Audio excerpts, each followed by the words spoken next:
flash. We're gonna talk speed light flashes for your Fujifilm camera.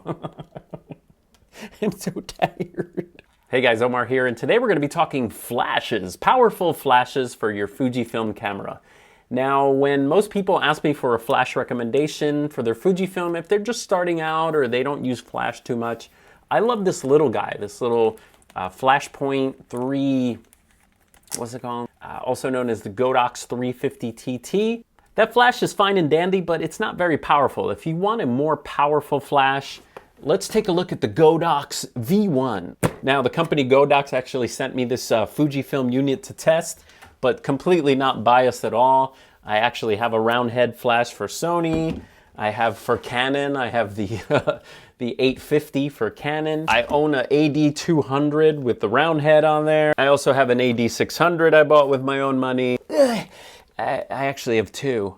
Just so that you know, in the US, the Godox V1 is rebranded by a camera store company. We're not going to show the name of this because Godox sent me this and not this. But just be aware that they're the same.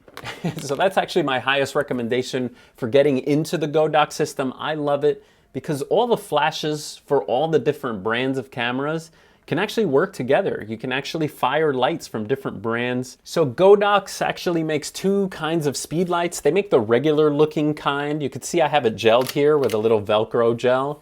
And now they've just come out with this roundhead. And I like the roundhead because it's got a little magnetic top. I'm not really a fan of unboxing, so let's do an opening. All right, you get some instructions here. You get your, I don't know why companies keep putting their flashes in these beautiful little pouches. I never put anything back in the pouch. There's a hole, there's broken. There's a hole in the flash. The hole is where you put the battery in there. So let me show you that. So it has a little button that you release and the battery actually pulls out. I'll talk more about how I feel about that.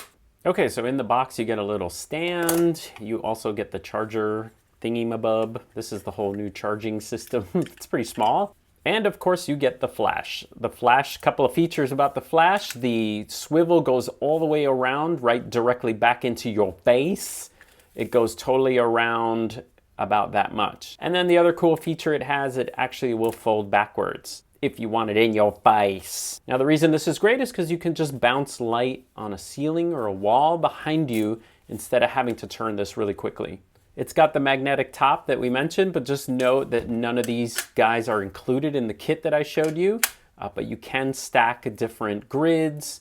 It also comes with like a little round head dome, which softens the light a little bit. Also a bounce card. It comes with a bunch of little accessories. Let's put it on the Fujifilm X-T2 and use it as a flash, but also use it as a commander. All right, when you turn it on, you're in TTL mode. TTL mode is like automatic flash mode. And what I'm gonna do is, if you're shooting flash, just make sure see that little X on your Fujifilm camera? That's your sync speed. That's the highest you can go with shooting flash if your flash doesn't have high-speed sync.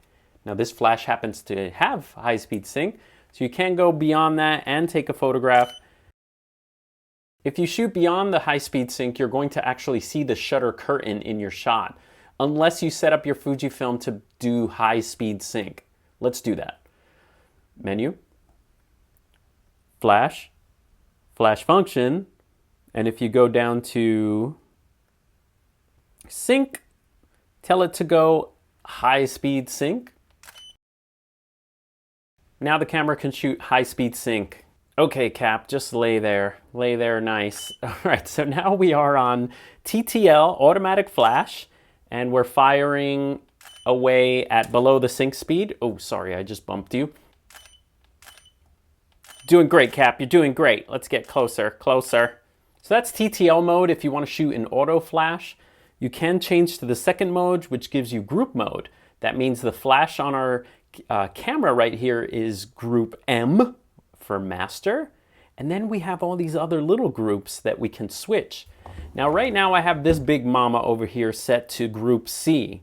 And right now this flash doesn't know that we're in a group mode, so there's no letter or anything written on it. However, this is on channel 5, and this right here will have to change the channel. So what you need to do is go to menu, bum, bum, bum, bum, bum, channel, and we're going to change this to channel 5.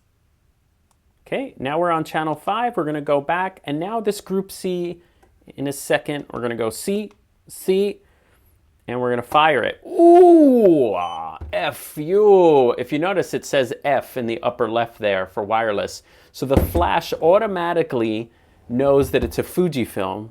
That's too high. I love, the one thing I love about changing powers on here, it changes them in whole stops by going down. So you can shoot your flash. That's this guy going off in the background. What? By the way, video doesn't pick up flashes too much, but they are going off. And then if you want increments, you can actually spin the wheel to have incremental changes for your flash powers. But I love being able to change my flashes with full stops. Now, if you don't want your master to go off, you just touch twice, and now you have off-camera flash. So this round flash right now isn't going off at all, but that guy is back there.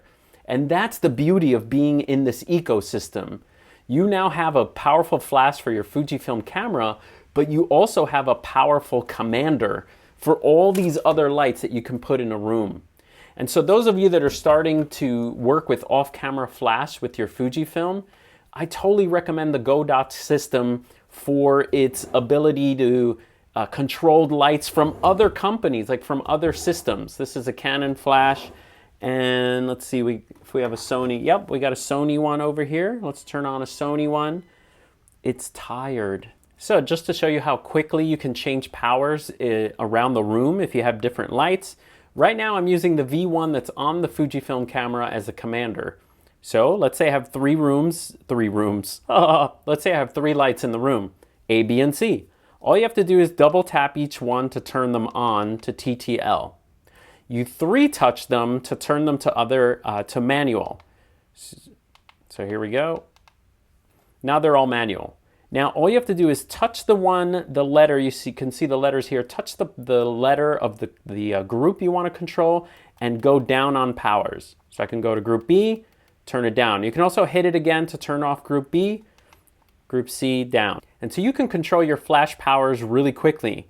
Now let's say you want to turn off all the lights in the room and just use this one by itself. So from group mode, you can go on 2 pushes, you can go to TTL mode. Now this flash is the only one that will fire. If you want to shoot manual flash, you just hit this first button, it goes right to manual. If you want to change your powers, there's a little plus minus button over here. You just hit that and you can again go straight up for full power. I love up and down for power changes. Changing thirds and spinning a wheel isn't great. Sometimes you can even change powers without looking. 2 taps down will be 2 stops of change, to change light power. All right, some positives and negatives of the Godox V1 system. One negative could be its size. If you have the smaller cameras, here it is on the Fuji X-T20, it is a little large, so it so overpowers the camera. It's definitely more balanced on the Fuji X-T2, X-H1, X-T3. Those guys, it'll be a little bit better for. Also, the whole line of medium format, I'm sure, will work great with this flash. So that's number one, is if you have the smaller cameras, it's a little large. Man, the best things about this flash I love is number one, the tilt back feature if you're shooting events is really quick to bounce light behind you instead of spinning this all the way around. The angle sometimes isn't as far as I need, so I do spin the flash around if I do need to flash some light right behind me, but that feature is really cool. Second great feature is the implementation of the magnetic roundhead, although I wish the magnets were stronger. Third feature that's great is if you're coming from a flash with AAA batteries, these lithium batteries last almost an entire event and last a super long time. You won't go back to AAA batteries if you start using these lithium batteries that are in here. They are great. You charge them, bam, put them in, done. Which brings me to a couple of negatives. The first negative is this battery design is terrible. I'm sorry. I know it's cool that there's a hole in there and all that, but there's nothing wrong. This system, the 850 system, is so quick and so fast and works great. and the battery slips in really well and clicks in. Love this system. This is great. This is what we're used to. Boom. There's no hole on the other side. A lot of people who are using flash are working in the dark, okay? So putting this, trying to figure out which direction this flash goes in, if you're putting it in the dark, is a pain. Okay, so you have to find the little guys, and you have to remember that the little guys are on this side, and then you slip it in. And it doesn't slip easily in, okay? Hammer. It's not a great design. And then to release it, this button is very awkward. So you have to push. What do you have to do? You have to push and push in here. Okay, just give me a door. The door is fantastic. Love the door. But now that I'm thinking about it, they probably implemented this system so you wouldn't have any kind of another point of failure, because these doors can fail if you drop your flash. So I do see what they're doing there, but you just need a better implementation of this whole release system. Also, it'd be great if the release system was on this side. That way you can push and then push this way. Next, they added a little lockable bottom. Dude. But once you come from a very expensive flash where the lock is beautifully made and clicks and unclicks perfectly, this is the Canon 600EX. This is designed really well. This one is a little clunky and stiff. It feels like it's a point of failure on this guy, so just be careful with that. And speaking of flimsy, this little wheel, like, things move around in here. If you notice, let me show you real quick. The word zoom sort of moves around with the, I don't think that's supposed to happen.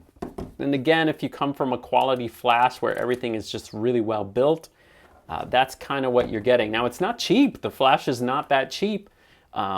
It's definitely cheaper than the 600EX RT, but the flimsiness factor and the plasticky factor, and they're charging a lot for it. So if you do want to save some money, you might want to go for the regular old traditional flash. These guys are, you know, the wheel is built better on this guy, and I don't mind this right here. If it's not going to be a point of failure, these guys are annoying, but I feel like this guy could break, and once this breaks, you're screwed. Screwed. Last but not least, the benefit 100% of this guy is if you start with this flash, you can build up your kit like a maniac, and really you can do studio work. You can maybe shoot events with this guy, but if you need to do headshots and other work, you can add to your collection of lights. And that's the ¡1 benefit of the V1 system, is being part of the Godox ecosystem. But it's a great little flash. It also has a modeling light. We'll be sure to do a couple of shoots with it and show you some more info on it. Let me know if you have any questions below. I'll see you guys next time.